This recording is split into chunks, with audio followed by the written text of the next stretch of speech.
ഉപതെരഞ്ഞെടുപ്പിൻ്റെ പ്രചരണ പ്രവർത്തനങ്ങൾ വളരെ സമാധാനപരമായി ഇവിടെ നടന്നു വരികയാണ്.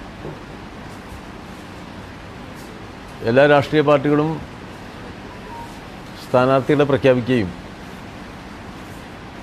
തിരഞ്ഞെടുപ്പ് കമ്മിറ്റികൾ രൂപീകരിക്കുകയും പ്രചരണ പ്രവർത്തനങ്ങൾ നല്ല നിലയിൽ നടത്തി വരികയുമാണ്. LDF-നെ സംബന്ധിച്ചിടത്തോളം സുഘടിതമായ ഒരു സംഘടനാ രീതി വെച്ചുകൊണ്ട് നമ്മൾ ജനങ്ങളെ സമീപിച്ച് ആശയവിനിമയം നടത്തി രാഷ്ട്രീയ പ്രചരണ യോഗങ്ങൾ സംഘടിപ്പിച്ച് അതിൽ പാർട്ടി നേതാക്കളും നമ്മുടെ പ്രവർത്തകരും ഒരുമിച്ച് ജനങ്ങളെ സമീപിക്കുന്ന ഒരു രീതിയാണ് അനുവർത്തിച്ചു വരുന്നത്. സാധാരണ അങ്ങനെയാണ് പ്രവർത്തിക്കാറുള്ളത്. എന്നാലിപ്പോൾ ഇന്നലെ നമുക്കെല്ലാം അറിയാം, ഈ പത്രസമ്മേളനം നമ്മൾ പരസ്പരം കണ്ടുമുട്ടുമ്പോൾ വളരെ നിർഭാഗ്യകരമായ ദാരുണമായ ഒരു കുട്ടിയുടെ അപകട മരണത്തിൻ്റെ വളരെ ദുഃഖകരമായ പശ്ചാത്തലത്തിലാണ് കണ്ടുമുട്ടുന്നത്. നമ്മളെല്ലാം നൊമ്പരപ്പെടുത്തിയ ഒരു കാര്യമാണ്. ഇപ്പോൾ എല്ലാ പൊതുപ്രവർത്തകരും പരമാവധി ആളുകൾ ആ വീട് സന്ദർശിക്കുകയും ആ പാവപ്പെട്ട കുടുംബത്തിൻ്റെ ദുഃഖത്തിൽ നമ്മുടെ അനുശോചനം രേഖപ്പെടുത്തുകയും ആ കുടുംബത്തിൻ്റെ വേദനയ്ക്കൊപ്പം അത് പങ്കുവയ്ക്കുകയും ചെയ്യണ്ടായി. നമുക്ക് വളരെ വളരെ വളരെ വിഷമം തോന്നുന്ന ഒരു അന്തരീക്ഷമാണ്. ആ ജീവൻ നഷ്ടപ്പെട്ട കുട്ടി, നിങ്ങളെല്ലാം പോയിട്ടുണ്ടാവും, നിങ്ങളെല്ലാം നിങ്ങളുടെ TV ചാനലുകൾ കാണിച്ചിട്ടുണ്ടാവും. ആ കുട്ടി കിടന്നുറങ്ങുന്ന മുറിയുടെ ചുമരുകൾ, ആ കുട്ടി വരച്ച ചിത്രങ്ങൾ നിറഞ്ഞു കിടക്കുകയാണ്. കുട്ടിയുടെ പ്രതീക്ഷകളാണ് ആ ചിത്രങ്ങളിൽ മുഴുവൻ. വായിച്ച് വളരൂ എന്നെഴുതിയ ഒരു മുറിയാണ്. നമ്മുടെ വേദനയെ ഏറ്റവും കൂടുതൽ വർദ്ധിപ്പിക്കുന്നൊരു ഘടകം. എത്ര വലിയൊരു പ്രതീക്ഷയാണ് ആ കൊച്ചുകുട്ടിക്കുണ്ടായിരുന്നത്. വളരെ ദാരിദ്ര്യ പശ്ചാത്തലത്തിലാണെങ്കിൽ പോലും ആ കുട്ടി ജീവിതം സ്വപ്നം കാണുന്നു എന്ന് നമ്മളെ ബോധ്യപ്പെടുത്തുന്ന ഒരനുഭവമാണ്. നമ്മുടെ സമൂഹത്തിലെ ഏറ്റവും അടിത്തട്ടിൽ പെട്ട വിഭാഗത്തിൽ നിന്നാണ്. പക്ഷെ അവിടെയും ആത്മവിശ്വാസത്തിൻ്റെ ഒരു പ്രതീക്ഷയെ രേഖപ്പെടുത്തിയ, ഭാവിയിലെ നന്മയെ സ്വപ്നം കണ്ട, തനിക്ക് ചുറ്റുമുള്ള ലോകത്തിനോട് വളരെ നല്ല നിലയിൽ പ്രതികരിക്കുന്ന ഈ ജീവിതം എന്നുള്ളത് സാംസ്കാരികമായി സാമൂഹ്യമായി മെച്ചപ്പെടുത്തേണ്ട ഒന്നാണ് എന്ന് വളരെ ചെറുപ്രായത്തിൽ ആ കുട്ടി സ്വന്തം ചുമരുകൾക്ക് ചുറ്റും രേഖപ്പെടുത്തുകയും എന്നെ വല്ലാതെ വേദനിപ്പിച്ചൊരു രംഗമാണത്. ആ കുടുംബം, അമ്മ, അച്ഛൻ എന്നൊക്കെ പറയുമ്പോഴും ആ കുട്ടിയുടെ ചലനാത്മകത രേഖപ്പെടുത്തുന്നുണ്ട്. അപ്പോൾ വളരെ ദുഃഖസാധ്യമായ ഒരു അന്തരീക്ഷമാണ് നമ്മൾ കണ്ടത്. നമ്മളെല്ലാം അത് വല്ലാണ്ട് വേദനിപ്പിക്കുകയും ചെയ്തു. ജീവിതത്തിൻ്റെ പാതി വിടർന്ന ഒരവസ്ഥയിൽ അത് ഞെട്ടറ്റ് വീഴുമ്പോൾ ഉണ്ടാകുന്ന വേദനയാണ് നമ്മളെല്ലാം അനുഭവിച്ചത്. പക്ഷേ നമ്മുടെ നാട്ടിലെ ഈ കോൺഗ്രസ്സുകാർ എത്രത്തോളം ഹൃദയമില്ലാത്തവരാണ് എന്ന് ബോധ്യപ്പെടുത്തുന്ന ഒരു സംഭവമാണ്. ഒരു മരണമുണ്ടായാൽ ആ മരണത്തെ രാഷ്ട്രീയ ലാഭത്തിന് ഉപയോഗിക്കുക എന്ന ഹീനമായ പ്രവർത്തനമാണ് കോൺഗ്രസ് നടത്തിയത്. ഇതേത് തരം രാഷ്ട്രീയ പ്രസ്ഥാനമാണ് എന്ന് നമുക്ക് സംശയം തോന്നും. പൊതുജീവിതം എന്ന് പറഞ്ഞാൽ ഈ നിലയിലുള്ള തെറ്റായ പ്രവർത്തന ശൈലിയുടെ ആവർത്തിച്ചുള്ള പ്രയോഗമാണ് എന്നുള്ള നിലയ്ക്കാണ് കോൺഗ്രസ്സുകാർ പെരുമാറിയത്. ഇന്നലെ ഈ ഒരു ദാരുണമായ സംഭവം ഉണ്ടാകുന്നു. അപ്പം തന്നെ ആദ്യം ഓടുന്നത് എവിടേക്കാണ്? റോട്ടിലേക്കാണ്. റോഡ് തടയാണ്, ആശുപത്രിക്ക് പോകുന്ന റോഡാണ് തടയുന്നത്. കുറച്ചും കൂടിയും പരിക്കുള്ള കുട്ടിയെ മെഡിക്കൽ കോളേജിലേക്ക് കൊണ്ടുപോകണമെങ്കിൽ ആ കൊണ്ടുപോകാനുള്ള റോഡാണ് തടഞ്ഞു വെച്ചിരിക്കുന്നത്. അവിടെ അക്രമപരമായിട്ടാണ് പെരുമാറുന്നത്. അക്രമോത്സുകമായ മുദ്രാവാക്യങ്ങളാണ് വിളിച്ചത്. സംഘർഷമുണ്ടാക്കാനുള്ള പരിശ്രമമാണ് നടത്തിയത്. സംഘർഷത്തിൻ്റെ അളവ് വർദ്ധിപ്പിക്കാൻ കോൺഗ്രസിൻ്റെ സംസ്ഥാനത്തിൻ്റെ വിവിധ ഭാഗങ്ങളിൽ നിന്ന് വന്ന നേതാക്കന്മാർ തന്നെ അവിടെ പോയി നിൽക്കുകയാണ്. എന്താണ് സംഭവിച്ചിരിക്കുന്നതെന്ന് വസ്തുനിഷ്ഠമായി പരിശോധിച്ച് പെശകുകളുണ്ടെങ്കിൽ സ്വാഭാവികമായിട്ട് നമുക്ക് തിരുത്തേണ്ടതുണ്ട്. എന്നാൽ ഇത്തരം ഒരു സംഭവത്തെ ഇങ്ങനെ അതിനോട് പ്രതികരിക്കുന്ന രാഷ്ട്രീയം എന്ത് രാഷ്ട്രീയം? റോഡ് തടയാണ്. സ്ഥാനാർത്ഥിയുടെ മൃതശരീരം വരുന്നതിന് മുമ്പ് വീട്ടിലേക്ക് പോകുന്ന വഴിയിൽ UDF സ്ഥാനാർത്ഥിയുടെ ചിഹ്നവും പോസ്റ്ററും പതിക്കുകയാണ് രാത്രി. ഒരു കൂട്ടർ ഇവിടെ റോഡ് തടയുന്നു, മറ്റൊരു കൂട്ടർ ആ വഴിയിൽ ചിഹ്നം ഒട്ടിക്കുക. ഇങ്ങനെ ഒരു മനുഷ്യരുണ്ടാവും? രാഷ്ട്രീയ പ്രവർത്തനത്തിൻ്റെ ഏതെങ്കിലും നന്മ ഇവരുടെ കയ്യിലുണ്ടോ? കോൺഗ്രസ് എന്ന് പറയുന്ന പാർട്ടി എത്രമാത്രം അധപ്പതിച്ചിരിക്കുന്നു നമ്മുടെ സമൂഹഘടനയിൽ എന്ന് ആ നിമിഷങ്ങളിൽ അവർ ബോധ്യപ്പെടുത്തിയില്ലേ? അവരെന്താ ലക്ഷ്യമിടുന്നത്? അവർ ലക്ഷ്യമിടുന്നത് അപകടമരണത്തെപ്പോലും രാഷ്ട്രീയ ആവശ്യത്തിന് ഇടതുപക്ഷ ഗവൺമെൻറ്റിനെതിരായും നമ്മുടെ മുഖ്യമന്ത്രിക്കെതിരായും ഉപയോഗിക്കുന്നു എന്നുള്ളതാണ്. ഷോക്കേറ്റ് ആര്യാടൻ മുഹമ്മദ് ഇവിടെ മന്ത്രിയായിരുന്നല്ലോ, വൈദ്യുതി വകുപ്പിൻ്റെ. ആര്യാടൻ മുഹമ്മദ് വൈദ്യുതി വകുപ്പ് മന്ത്രിയായിരുന്നപ്പോൾ ഷോക്കേറ്റ ആളുകൾ മരിച്ചില്ലേ കേരളത്തിൽ? ആ ചാവക്കാട്ട് ഒരു അച്ഛനും മകനും മരിച്ചു. ആര്യാടൻ മുഹമ്മദ് മന്ത്രിയായപ്പോൾ ഷോക്കേറ്റ് മരിച്ചതിൻ്റെ ഉത്തരവാദിത്വം മുഴുവൻ ആര്യാടൻ മുഹമ്മദ് സ്വയം ഏറ്റെടുത്തിരുന്നോ? അന്ന് മുഖ്യമന്ത്രിയായിരുന്ന ഉമ്മൻചാണ്ടിയും AK ആൻ്റണിയൊക്കെ ഇവർ മന്ത്രിയായിരുന്ന കാലത്തുള്ള ഷോക്കേറ്റുണ്ടായ വൈദ്യുതി ആഘാതത്തിൽ നിന്നുള്ള മരണത്തെ അതിൻ്റെ ഉത്തരവാദിത്വം അവർ ഏറ്റെടുത്തിട്ടുണ്ടോ? ഞങ്ങളാരെങ്കിലും ഈ വൈദ്യുതി കമ്പിയോ അല്ലെങ്കിൽ അങ്ങനെ പൊട്ടിത്തെറിച്ചുണ്ടാകുമ്പോൾ ഒരു അപകട മരണം ഉണ്ടായാൽ ആ അപകട മരണം രാഷ്ട്രീയമായിട്ട് ഉപയോഗപ്പെടുത്തിയിട്ടുണ്ടോ? ഏത് തരം രാഷ്ട്രീയ പ്രവർത്തനമാണ് ഇവിടെ കോൺഗ്രസ് നടപ്പിലാക്കാൻ പോകുന്നത്? ഈ കേരളത്തിലെ കോൺഗ്രസ്സുകാർ ഒരിക്കലും അംഗീകരിക്കാൻ പാടില്ലാത്ത, നമ്മൾ സമൂഹത്തിൽ മാതൃകയാക്കാൻ പാടില്ലാത്ത, വലിയ തോതിൽ എതിർക്കപ്പെടേണ്ട പ്രതിഷേധാർഹമായ പെരുമാറ്റ രീതിയാണ് കോൺഗ്രസ് ഈ തെരഞ്ഞെടുപ്പ് രംഗത്തിപ്പോൾ നടപ്പിലാക്കിക്കൊണ്ടിരിക്കുന്നത്. വ്യക്തിപരമായ കാര്യങ്ങളാണ് പറയാനുള്ളതെങ്കിൽ ഞങ്ങൾക്ക് ഈ കോൺഗ്രസ് സ്ഥാനാർത്ഥിയെക്കുറിച്ച് പറയാനുള്ള കാര്യങ്ങളുടെ നീണ്ട പട്ടിക. അതിൽ നല്ലതല്ലാത്ത ഒരുപാട് കാര്യങ്ങളുണ്ട്. ആ നല്ലതല്ലാത്ത കാര്യങ്ങളെല്ലാം നിലമ്പൂരുള്ള ആളുകൾക്ക് അറിയുന്നതാണ്. നിലമ്പൂരുകാർക്ക് അപരിചിതനായ ഒരു സ്ഥാനാർത്ഥിയല്ല ഇവിടെ നിൽക്കുന്നത് UDFൻ്റെ സ്ഥാനാർത്ഥിയായിട്ട്. ഞങ്ങൾ ഇതുവരെ അങ്ങനെ എന്തെങ്കിലും പറഞ്ഞോ? സ്ഥാനാർത്ഥിയെ വ്യക്തിഹത്യ ചെയ്യാൻ ശ്രമിച്ചോ? ഞങ്ങളാരും ചെയ്തിട്ടില്ലല്ലോ. ഇതൊരു രാഷ്ട്രീയ സമരം എന്നുള്ള നിലയ്ക്കല്ലേ ഞങ്ങൾ ഇതെന്താ ചെയ്യുന്നത്? നേരെ റോട്ടിലിറങ്ങുക, സംഘർഷം ഉണ്ടാക്കുക, സംഘർഷ തുടർച്ചകൾ ഉണ്ടാക്കുക.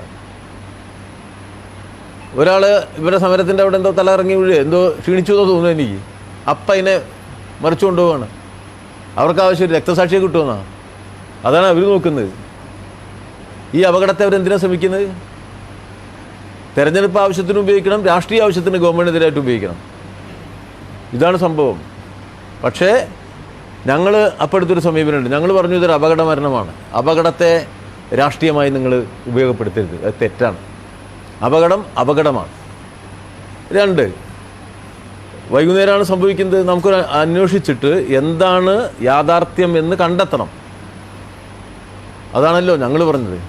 ഇതിൻ്റെ യാഥാർത്ഥ്യം എന്താണ്, ഇതിൻ്റെ പിന്നിൽ പ്രവർത്തിക്കുന്ന കാര്യങ്ങൾ എന്താണ് എന്ന് കണ്ടെത്തണം. എത്രയും വേഗത്തിൽ അത് കണ്ടെത്താനാവണം. അധികൃതരോട് ഞങ്ങൾ ആവശ്യപ്പെട്ടതും അത് തന്നെയാണ്. വേഗത്തിൽ ഇതിൻ്റെ സത്യാവസ്ഥ കണ്ടെത്തണം. എത്ര പെട്ടെന്നാണ് ആ സത്യാവസ്ഥ നമ്മുടെ മുന്നിലേക്ക് വന്നത്? പ്രതികളെ കസ്റ്റഡിയിലെടുക്കാൻ കഴിഞ്ഞു, കേസെടുക്കാൻ കഴിഞ്ഞു. വസ്തുത നിങ്ങളെല്ലാം നല്ല ഒരു പ്രവർത്തനം നിങ്ങൾ നടത്തി. ഇതിൻ്റെ സത്യാന്വേഷണ പ്രവർത്തനത്തിൽ നമ്മുടെ മാധ്യമങ്ങൾ ഒരു നല്ല പ്രവർത്തനം നടത്തി. മാധ്യമങ്ങളുടെ ആ നല്ല പ്രവർത്തനത്തെ പ്രത്യേകം ഞാൻ അഭിനന്ദിക്കുക. സാധാരണ നമ്മളെ മാധ്യമ സുഹൃത്തുക്കളിൽ മഹാഭൂരിപക്ഷവും നല്ല ആളുകളാണെങ്കിലും ചിലപ്പോൾ അത്ര തന്നെ നല്ലതല്ലാത്ത രൂപത്തിൽ റിപ്പോർട്ടിങ്ങും നടത്താറുണ്ട്. അത് അവരുടെ പ്രശ്നങ്ങളായിരിക്കാം. ഇതിൽ ഞാൻ ശ്രദ്ധിച്ചപ്പോൾ നല്ല മാതൃകാപരവും ഉത്തരവാദിത്വ ബോധത്തോടു കൂടിയാണ് നിലമ്പൂരിൽ സംസ്ഥാനത്തിൻ്റെ വിവിധ ഭാഗങ്ങളിൽ നിന്നുള്ള മാധ്യമപ്രവർത്തകരുണ്ട്. ആ സത്യം കേരളത്തെ അറിയിക്കുന്നതിൽ മാധ്യമപ്രവർത്തകരും നല്ലൊരു പങ്കുവച്ചു. നിങ്ങളുടെ ആ ജാഗ്രതയോടുകൂടിയുള്ള ഇടപെടൽ വേഗത്തിൽ നമുക്ക് ഈ സത്യം കണ്ടെത്താൻ സഹായകരമായി മാറി. അപ്പോൾ പുറത്തു വന്ന സത്യം എന്താ സംഭവിച്ചത്? ഇന്നലെ കോൺഗ്രസ്സുകാർ പറഞ്ഞതെല്ലാം അസത്യമാണ് എന്ന് ബോധ്യപ്പെടുത്തുന്ന സത്യമായി മാറി. കോൺഗ്രസ് എന്ന് പറയുന്ന ഒരു രാഷ്ട്രീയ പാർട്ടി എത്രമാത്രം അധപ്പതിപ്പിച്ചിട്ടുണ്ട് എന്ന് നമ്മളെ ബോധ്യപ്പെടുത്തി. ഒക്കെ കോൺഗ്രസ്സുകാരാ, എല്ലാം കോൺഗ്രസ്. ഈ ഇലക്ട്രിസിറ്റി കമ്പനിക്ക് കോല് വെച്ച് വൈദ്യുതി എടുക്കേണ്ടാരാ? കോൺഗ്രസ് കോല് വെച്ച് വൈദ്യുതി എടുത്തിട്ട് അതിന് അപകടം ഉണ്ടായാൽ ഉത്തരവാദിത്തം ആർക്കാ? പിണറായി വിജയന്, ഇടതുപക്ഷ ഗവൺമെൻറ്റിന്. വൈദ്യുതി മോഷണം നടത്തുന്നത് കോൺഗ്രസ്സുകാർ. അവർ വൈദ്യുതി മോഷണം നടത്തുമ്പോൾ അപകടമുണ്ടായാൽ അതിൻ്റെ ഉത്തരവാദിത്തം മന്ത്രിക്കും ഗവൺമെൻറ്റിനും എന്ന നിലപാട് അംഗീകരിക്കാൻ പറ്റുമോ? വന്യജീവി പ്രശ്നം ഗൗരവമുള്ള പ്രശ്നമാണല്ലോ. ഇപ്പോൾ പുറത്തു വന്ന വാർത്ത എന്താ? ഈ വൈദ്യുതി കമ്പി വെച്ച് വന്യമൃഗങ്ങളെ പിടിച്ച് അത് വിറ്റ് കാശാക്കുന്നവരും കോൺഗ്രസ്സിലുണ്ട് എന്നാണല്ലോ ഇപ്പോൾ ഇവിടെ ബോധ്യപ്പെട്ടത്. ഇങ്ങനെ ആരെങ്കിലും ചെയ്യുമോ? ഒരു ഭാഗത്ത് ജാഥ നടത്തുകയാണ്. വന്യജീവികൾ നമ്മുടെ നാട്ടിലുണ്ടാക്കുന്ന ആപത്തിനെ സംബന്ധിച്ച് നമ്മളെല്ലാം ജാഗ്രതയുള്ളവരാണ്. വലിയ പ്രയാസമുണ്ട്. അപ്പോൾ ഫെൻസിങ് വേണപ്പോൾ നമ്മൾ പോയപ്പോൾ കണ്ടില്ലേ, ഫെൻസിങ് ഉണ്ട് അവിടെ. നമ്മൾ പോയ പ്രദേശത്ത് നിങ്ങളെല്ലാം പോയല്ലോ. നിങ്ങളുടെ എല്ലാം വലതുഭാഗത്ത് ഇവിടുന്ന് അങ്ങോട്ട് പോകുമ്പോൾ വലതുഭാഗത്ത് പൂർണ്ണമായ ഫെൻസിങ് നടത്തിയിട്ടുള്ള ഒരു സ്ഥലമാണത്. പൂർണ്ണമായ ഫെൻസിങ്. ബാക്കിയുള്ള ചിലത്ത് ഇനി പൂർത്തിയാക്കാനുള്ളത് നടന്നുകൊണ്ടിരിക്കുകയാണ്. ഗവൺമെൻറ്റിൻ്റെ ഭാഗത്തുനിന്ന് ചെയ്യേണ്ട കാര്യങ്ങൾ ചെയ്തുകൊണ്ടിരിക്കുന്നു എന്ന് എല്ലാവരെയും ബോധ്യപ്പെടുത്തുന്ന കാര്യമാണ്. ആ വീട്ടിലേക്ക് നമ്മൾ നടന്നു പോകുമ്പോൾ പോലും നമുക്കിത് കാണാൻ കഴിയും. ഒന്നോ രണ്ടോ വളരെ കുറച്ച് വീടുകളെ ആ പ്രദേശത്തുള്ളൂ. ആ വളരെ കുറച്ച് വീടുകളുടെ പ്രദേശത്തേക്ക് പോലും കിലോമീറ്റർ കണക്കിൽ നമ്മൾ കമ്പിവേലി കെട്ടി വന്യമൃഗത്തിൽ നിന്നും ജനങ്ങൾക്ക് പരിരക്ഷ നൽകുന്നു എന്നതിൻ്റെ അനുഭവം നമ്മൾ ആ പ്രദേശം സന്ദർശിക്കുമ്പോൾ കാണുകയാണ്. വളരെ കുറച്ച് വീടുകളെങ്കിലും ഗവൺമെൻറ്റിൻ്റെ ശ്രദ്ധ അതിലുണ്ട് എന്നാണ് നമ്മൾ കണ്ടത്. ഇവിടെ പ്രചാരവേല എന്തായിരുന്നു? ഗവൺമെൻറ്റിൻ്റെ അശ്രദ്ധയെക്കുറിച്ചാണ്. എല്ലാം കേരള ഗവൺമെൻറ്റിൻ്റെ തലയിലേക്ക് ഇടാനാണ്. ആ ഭാഗത്തേക്ക് ഞാൻ പോവുകയല്ല. ഈ പ്രശ്നത്തെ രാഷ്ട്രീയമായി ഇടതുപക്ഷത്തിനെതിരായി ഉപയോഗിക്കുന്ന കോൺഗ്രസ്സുകാർ വൈദ്യുതി കമ്പി വഴി വന്യമൃഗത്തിനെ ഇലക്ട്രിസിറ്റി അടുപ്പിച്ച് കൊന്ന് അത് വിറ്റ് കാശാക്കുകയാണ് എന്നത് എത്ര ഖേദകരമായ വസ്തുതയാണ്. ഇതാണ് ഇവരുടെ തനി സ്വഭാവം എന്ന് ഈ കേരള ജനതയ്ക്ക് തിരിച്ചറിയാൻ ഒരവസരം കിട്ടി ഇത് എന്നതും വളരെ നിർഭാഗ്യകരമായ ഒരു സംഭവം നടന്ന ദുഃഖഭരിതമായ അന്തരീക്ഷത്തിലാണ് ഇത് കാണുന്നത്. പക്ഷേ ഇതൊരു യാഥാർത്ഥ്യമായിട്ട് നമ്മുടെ മുന്നിൽ നിൽക്കുകയാണ്. ഇങ്ങനെയാണ് ഇവർ പെരുമാറുന്നത്. എത്ര നിരുത്തരവാദപരമായിട്ടാണ് കോൺഗ്രസ് നേതൃത്വം നൽകുന്ന ആ പഞ്ചായത്ത് പെരുമാറിയിരിക്കുന്നത്. പഞ്ചായത്തുകൾക്ക് ഈ ക്ഷുദ്രജീവികളായ വന്യമൃഗങ്ങളെ പ്രത്യേകിച്ച് പന്നിയൊക്കെ വെടിവെച്ചുകൊല്ലാനുള്ള സ്വാതന്ത്ര്യം അനുവദിച്ചു കൊടുത്തിട്ടുണ്ട്. അതിനുവേണ്ടിയുള്ള ആളുകളെ ചുമതലപ്പെടുത്തിയത് ചെയ്യാവുന്നതാണ്. എന്നാൽ കോൺഗ്രസ് ഭരിക്കുന്ന ഈ പഞ്ചായത്തിൻ്റെ സമീപനം എന്താ? UDF പഞ്ചായത്തിൻ്റെ സമീപനം എന്താ? ആ പ്രവർത്തനം നിർത്തിവെച്ചു. ഈ ക്ഷുദ്രജീവിയായിട്ട് പന്നിയെ കണ്ടതിനെ വെടിവെച്ച് കൊല്ലുന്ന പ്രവർത്തനം നടത്തുന്ന ആ സാമൂഹ്യമായി ഗുണമുള്ളൊരു പ്രവർത്തനം നടത്തുന്ന ആളുകളെ കൊണ്ട് ആ ചുമതല നിർവഹിക്കാതെയാക്കി. ആരെങ്കിലും ആ ചുമതല നിർവഹിച്ചാൽ അവർക്ക് പൈസയും കൊടുക്കാതെയായി. അപ്പോൾ ഒരു ഭാഗത്ത് നിയമപരമായി ചെയ്യാൻ കഴിയുന്ന കാര്യങ്ങൾ നിർവഹിക്കാതിരിക്കുക, നിയമവിരുദ്ധമായി ചെയ്യേണ്ട കാര്യങ്ങൾ നിർലോഭം ചെയ്യുക എന്ന രീതി നമ്മുടെ UDF വിശേഷിച്ച് കോൺഗ്രസ് ചെയ്തുകൊണ്ടിരിക്കുന്നു എന്നതാണ് നമുക്കിപ്പോൾ മനസ്സിലായത്. അതുകൊണ്ട് ഞങ്ങളൊരു തീരുമാനമെടുത്തു. നാളെ ആ പഞ്ചായത്തിലേക്ക് LDF മാർച്ച് നടത്തുകയാണ്. കാരണം ആ പഞ്ചായത്തിനാണ് ഇതിലെ ഏറ്റവും വലിയ ഉത്തരവാദിത്വം. UDFന് നിയന്ത്രണമുള്ള ആ പഞ്ചായത്ത് അതിൻ്റെ ഉത്തരവാദിത്വം നിർവഹിക്കാത്തത് ഒരു പ്രധാനപ്പെട്ട വിഷയമാണ്. അതുകൊണ്ട് ഈ വിഷയത്തിൽ ശക്തമായ പ്രതിഷേധം രേഖപ്പെടുത്തിക്കൊണ്ട് നാളെ LDF വഴിക്കടവ് പഞ്ചായത്ത് ഓഫീസിലേക്ക് നാളെ നമ്മൾ മാർച്ച് നടത്തും. പിന്നെ ഇതിൽ ഉത്തരവാദികളെ സംബന്ധിച്ച് ഗവൺമെൻറ് നല്ല അന്വേഷണങ്ങൾ നടത്തണം. അന്വേഷണം നടത്തി ഇത്തരം ഗൂഢാലോചനകളുടെ പിന്നിലെ എല്ലാ ഘടകങ്ങളും കണ്ടെത്തണം, മാതൃകാപരമായി ശിക്ഷിക്കണം. അത് ഞങ്ങൾ ഇപ്പോൾ ഗവൺമെൻറ് നടത്തിയ പ്രവർത്തനങ്ങളെ അഭിനന്ദിക്കുമ്പോൾ തന്നെ അത് പൂർണ്ണമായ തലത്തിൽ അതിൻ്റെ എല്ലാ ഭാഗവും അന്വേഷിച്ച് നമുക്ക് ഇതിൻ്റെ ആവർത്തനങ്ങൾ ഒഴിവാക്കാവുന്ന രൂപത്തിൽ കാര്യങ്ങളെ മുന്നോട്ട് കൊണ്ടുപോകണമെന്നാണ് LDF ആവശ്യപ്പെടുന്നത്. പിന്നെ ഇത് കോൺഗ്രസ്സാണ്. ഞാൻ സൂക്ഷ്മമായി അന്വേഷിച്ചപ്പോൾ എനിക്ക് മനസ്സിലായത് ഇത് ഈ ആര്യാടൻ ഷൗക്കത്തിൻ്റെ ഗ്രൂപ്പാണെന്നാണ്. സൂക്ഷ്മാന്വേഷണത്തിൽ മനസ്സിലാവുന്നതാ ഇത് ഷൗക്കത്ത് ഗ്രൂപ്പാണുള്ളവർക്ക്. ഇവരുടെയൊക്കെ പിൻബലത്തോടു കൂടിയാണ് ഇത്തരം മൃഗവേട്ടകൾ നടക്കുന്നത്. അത് വ്യക്തമായിപ്പോൾ ഇതിൽ അന്വേഷിച്ച് പോകുമ്പോൾ അത് കൂടുതൽ വ്യക്തമാവുന്നുണ്ട്. ഒരു ഭാഗത്ത് ഗവൺമെൻറ്റിനെതിരായി സമരം ചെയ്യുക, മറുഭാഗത്ത് വന്യമൃഗവേട്ടയെ പ്രോത്സാഹിപ്പിക്കുക, അതിന് ഗ്രൂപ്പ് താല്പര്യങ്ങളെ ഉപയോഗപ്പെടുത്തുക, ഇതും നമുക്ക് ഇതിൽ കാണുന്നുണ്ട്. നിങ്ങൾ നോക്കൂ, അതിൽ ഭാഗവാക്കായവരെ കുറിച്ചുള്ള കാര്യങ്ങളാണ്. അത് നോക്കൂ അതിലെ പിന്നിൽ പ്രവർത്തിക്കുന്ന പ്രതിയെ സംരക്ഷിക്കുന്നവർ അവിടെ പിന്നെ അവിടുത്തെ കോൺഗ്രസ് വിഭാഗം നിങ്ങൾ അന്വേഷിക്കൂ. ഞങ്ങളിത് പറയുന്നതാണ്. അല്ല, പ്രതിയെ സംരക്ഷിക്കുന്നു എന്ന് ഞാൻ പറഞ്ഞില്ലല്ലോ. പ്രതിയായിട്ടല്ലേ ഉള്ളൂ, സംരക്ഷണം വരാൻ പോണല്ലേ ഉള്ളൂ. പ്രതി സംരക്ഷണം സമീപിച്ചിട്ടുണ്ട്, അവിടെ നിന്ന് സംരക്ഷണം പ്രതി കിട്ടിയില്ല. ഇതിൽ കോൺഗ്രസിലെ ഗ്രൂപ്പുകാരാണ് ഇവരെ ഈ സ്ഥാനാർത്ഥിയൊക്കെ പിന്താങ്ങുന്ന ഗ്രൂപ്പുകാരനാണ് ഈ പ്രവർത്തനം അവിടെ നടത്തുന്നത്.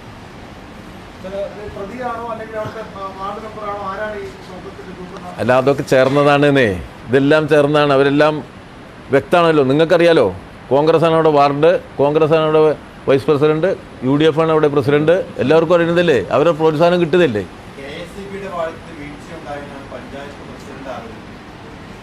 KSCBയുടെ ലൈനിൽ പോയിട്ട് കോൺഗ്രസ്സുകാരൻ മറ്റേ അർദ്ധരാത്രി പോയിട്ട് മറ്റേ കോലിട്ട് മറ്റേ മുളക്കമ്പിൽ കമ്പി വലിച്ച് കെട്ടിയെടുത്തുകൊണ്ട് പോയാൽ അതിൻ്റെ ഉത്തരവാദിത്വം KSCBക്കാണോ? KSCBയുടെ ശ്രദ്ധയിൽ വന്നാൽ അവർ കേസെടുക്കും, അത് ഉറപ്പ്. ഏതിൻ്റെ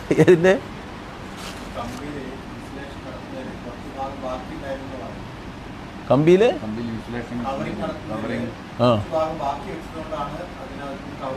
അല്ല, അതിപ്പോൾ ഈ വൈദ്യുതി മോഷ്ടിക്കാൻ പോകുന്നവർ ആ സ്ഥലമാണല്ലോ ഉപയോഗിക്കുക. ലേശം ബാക്കിയുണ്ടെങ്കിൽ ആ സ്ഥലമാണ് വൈദ്യുതി പിന്നെ മോഷ്ടിക്കാൻ പോകുന്നവർ ഉപയോഗിക്കുക. അപ്പോൾ വൈദ്യുതി മോഷ്ടിക്കപ്പെടുന്നു എന്നുള്ളതാണ് അതിലെ ഏറ്റവും പ്രധാനപ്പെട്ട സംഭവം. അത് മോഷണത്തെ സംബന്ധിച്ച് അന്വേഷണം നടത്തുമ്പോൾ ആരുടെയെങ്കിലും ഭാഗത്തുനിന്ന് വീഴ്ചയുണ്ടെങ്കിൽ അതിനും നടപടിയെടുത്ത് പോകേണ്ടതുണ്ട്. ബോർഡിൻ്റെ ഭാഗത്തുനിന്ന് അശ്രദ്ധ ഉണ്ടെങ്കിൽ സ്വാഭാവികമായിട്ടും അത് പരിശോധിക്കപ്പെടേണ്ടതുണ്ട്. രാവിലെ AK ശശീന്ദ്രന്റെ നിലപാടതായിരുന്നില്ല. ഇതിലൊരു ഗൂഢാലോചന നടന്നിട്ടുണ്ട്, ഇതൊരു വീട് കിട്ടിയ അവസരമല്ല, അവസരം ഉണ്ടാക്കിയെടുത്തതാണ് എന്നാണ് AK ശശീന്ദ്രൻ പറഞ്ഞത്. ഇതിലിപ്പോൾ AK ശശീന്ദ്രൻ പറഞ്ഞു, ഞാൻ പറഞ്ഞു, നിങ്ങൾ കണ്ടു, നമ്മളൊക്കെ കണ്ടിട്ടുണ്ട് ഈ വിഷയം, കണ്ടല്ലോ.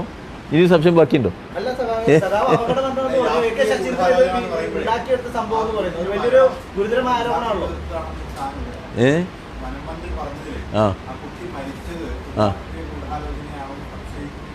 സംശയമല്ലേ, സംശയമാണല്ലോ, സംശയിക്കുമല്ലോ. എന്താ കാരണം? കുട്ടി മരിച്ച ഉടനെ ഇവിടെ പിന്നെ കോൺഗ്രസ്സുകാർ റോട്ടിൽ നിന്ന് പ്രകടനം നടത്തി റോഡും നിറഞ്ഞ് പ്രശ്നം ഉണ്ടാക്കുമ്പോൾ സ്വാഭാവികമായിട്ട് ആരായാലും പറയില്ലേ അതൊരു രാഷ്ട്രീയ ഗൂഢാലോചനയാണെന്ന്? യാതൊരു സംശയമില്ല. അത് കണ്ടാൽ ആരും പറഞ്ഞു പോകും.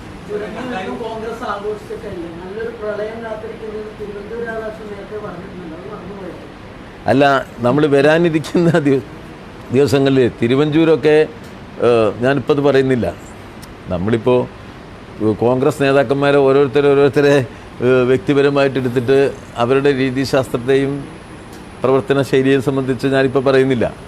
പക്ഷേ ഈ തെരഞ്ഞെടുപ്പിനെ കോൺഗ്രസ് ഉദ്ദേശിക്കുന്നത് രാഷ്ട്രീയമായി കാര്യങ്ങൾ പറയുന്നതിന് പകരം ഇത്തരം ഒറ്റപ്പെട്ട സംഭവങ്ങളെ വിവാദങ്ങളാക്കി മാറ്റി, അക്രമോത്സുകമാക്കി, സംഘർഷങ്ങൾ ഉണ്ടാക്കി, രാഷ്ട്രീയത്തെ പിന്നിലേക്ക് നയിച്ച് വിവാദങ്ങളെ മുന്നിലേക്ക് കൊണ്ടുപോയി ആ നിലയിൽ വോട്ട് പിടിക്കാനാണ്. അതാണ് ഒരു മാന്യമല്ലാത്ത പൊതുപ്രവർത്തനം എന്ന് പറയുന്നത്.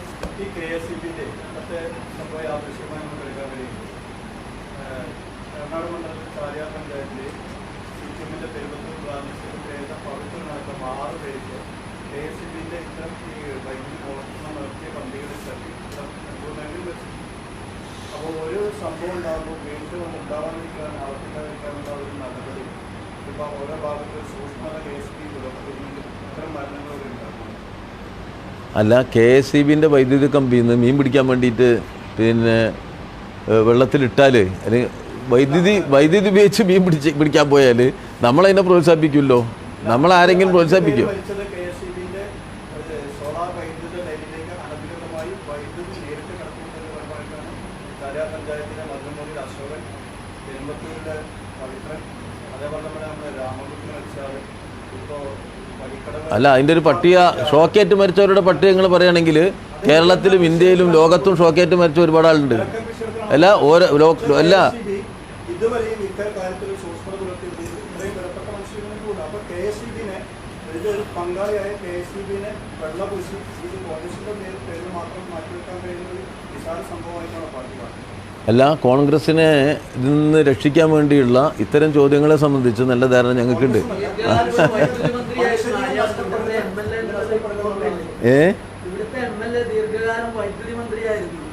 അല്ല, അത് ഞാൻ പറഞ്ഞല്ലോ, അത് ഞാൻ പറഞ്ഞു കഴിഞ്ഞു.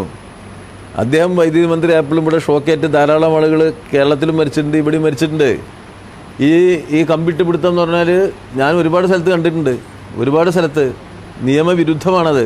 കേരളത്തിലെ KSEB-യിൽ മാത്രമല്ല, ഇന്ത്യയിലാകെ ഉണ്ട്. ഞാൻ പണ്ട് ഇൻഡോർ തന്നെ ഒരു സ്ഥലത്ത് പോയിരുന്നു. ഇൻഡോർ തന്നെ സ്ഥലത്ത് മധ്യപ്രദേശിൽ. ഇത്തരം സംഭവങ്ങൾ ഇടതുപക്ഷം പ്രചരണമാക്കിയിട്ടുണ്ട്. 2016 വടിക്കടവിൽ തന്നെ ഒരു കർഷകൻ ഷോക്കേറ്റ് മരിച്ചു. അന്ന് അത് ഇടതുപക്ഷത്തിന് പ്രചരണമായിരുന്നു. അധികാരത്തിൽ വന്നാൽ അടുത്ത ദിവസം തന്നെ ആ പ്രതിയെ പിടിക്കുമെന്ന് പറഞ്ഞു. പക്ഷേ ഇന്നുവരെ 9 വർഷം ഇന്നുവരെ പിടിച്ചിട്ടില്ല. ഏതായാലും ഈ പ്രതി ഇപ്പം തന്നെ ഇപ്പം തന്നെ ഈ പ്രതിയെ പിടിച്ചതിൽ നിങ്ങൾ ഗവൺമെൻറ് ഇതൊന്നും ഞാൻ നിങ്ങൾ നല്ല ചോദ്യകർത്താവാണ് എന്നുള്ളതുകൊണ്ട് ഞാൻ നിങ്ങളെ അഭിനന്ദിക്കുകയാണ്. പക്ഷേ ഇപ്പം ഉണ്ടായ സംഭവത്തിൽ ഇപ്പം തന്നെ പിടിച്ചല്ലോ, അത് നോക്കിയാൽ മതി.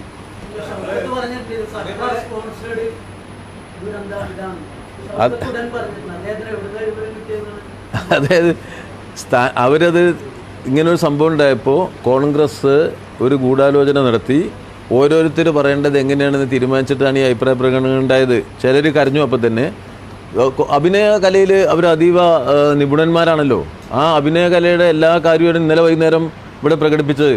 ഇന്ന് ഈ വസ്തുത പുറത്തു വന്നില്ലായിരുന്നെങ്കിൽ ഇതാണോ സ്ഥിതി?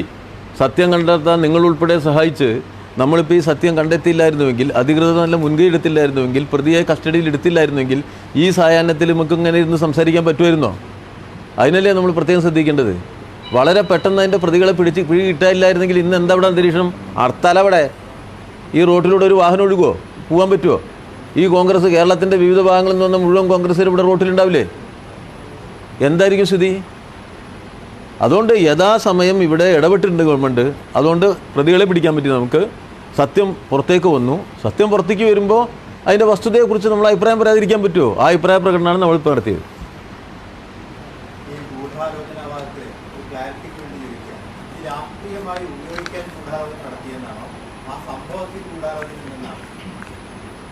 ഇതിപ്പോൾ നമ്മൾ കണ്ടതെന്താ? നിർഭാഗ്യകരമായ ഒരപകടത്തെ രാഷ്ട്രീയ ലാഭത്തിന് വേണ്ടി ഉപയോഗപ്പെടുത്താൻ കോൺഗ്രസിൻ്റെ നേതാക്കന്മാർ പതിവ് പോലെ ഹീനമായ നടത്തി. ഇന്നലെ നമ്മൾ കണ്ടില്ലേ? നിങ്ങളെല്ലാം കണ്ടില്ലേ? ഇവിടെ നിങ്ങൾ കുറേ ആളുകൾ പിന്നെ അവിടെ ഉണ്ടായിരുന്നല്ലോ. വിളിച്ച മുദ്രാവാക്യങ്ങൾ കേട്ടിട്ടുണ്ടാവും. ഞാനതിൽ വന്നപ്പോൾ എന്നെ വളരെ നല്ല നിലയിൽ ഒരു സ്വീകരണം എനിക്കെതിരെ ഉണ്ടായി. പിന്നെ നമ്മൾക്കൊക്കെ ഇപ്പോൾ ഇതിലൊരു മറ്റേ ചാഞ്ചാട്ടം ഇല്ലാത്തതുകൊണ്ടും ഇങ്ങനെയൊക്കെ കുറച്ച് പഠിച്ചിട്ടല്ലേ നമ്മൾ കയറി വരിക. അതിലൊന്നും നമുക്ക് ബേജാറില്ല. പക്ഷേ കോൺഗ്രസ് അങ്ങനെയാണെന്നുള്ള നല്ല ധാരണ എനിക്കുണ്ട്. അതുകൊണ്ടല്ലേ ഞാൻ പുറത്തേക്ക് ഇറങ്ങിയത്. കോൺഗ്രസ് എന്താണെന്നുള്ള നല്ല ധാരണ ഉള്ളതുകൊണ്ടാണ് ഞാൻ പുറത്തേക്ക് ഇറങ്ങി അതിലങ്ങനെ നടന്നു വന്നത്. അത് നമുക്ക് നല്ല ഇതുണ്ട്. അത് അവരൊരു ശൈലിയാണ്. അത് നമ്മളിപ്പോൾ കോൺഗ്രസ് നന്നാവും എന്ന് തെറ്റിദ്ധരിച്ചാൽ ഞാനല്ലേ മോശക്കാരനാവുക? അപ്പോൾ അത് വേണ്ട, അത് നടക്കട്ടെ. അപ്പോൾ നമുക്ക് അവസാനിപ്പിക്കാം.